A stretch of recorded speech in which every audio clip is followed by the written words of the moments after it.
بلوچستان کے شہر خاران سے ہمارے گدروشیہ پوائنٹ کے نمائندہ سلمان بلوچ کی رپورٹ کے مطابق خاران نصیر قبدانی لبزان کی دیوان کے زیر اہتمام بلوچی زبان کے معروف بزرگ شاعر اور ادیب مرحوم مبارک قاضی کو خراج عقیدت پیش کرنے کے لیے خاران شہر نصیر قبدانی لبزان کی دیوان سے دلارام ہاؤس چیف چوک تک کینڈل واک کا انعقاد کیا گیا، جس میں مختلف مکاتب فکر کے لوگوں نے کثیر تعداد میں شرکت کی۔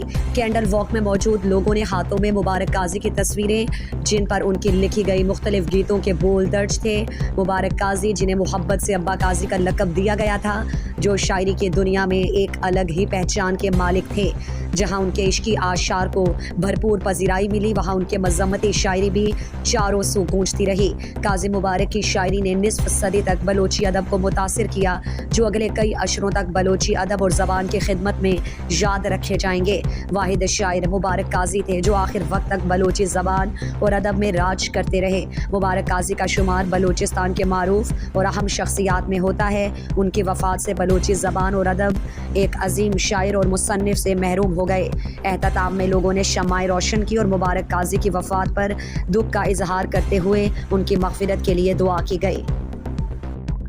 مزید دلچسپ معلومات اور خبروں سے آگاہ ہونے کے لیے گدروشیہ point Facebook page, Instagram, Twitter کو فالو اور یوٹیوب چینل کو سبسکرائب کریں۔ بیل آئیکن بٹن دبانا نہ بھولیں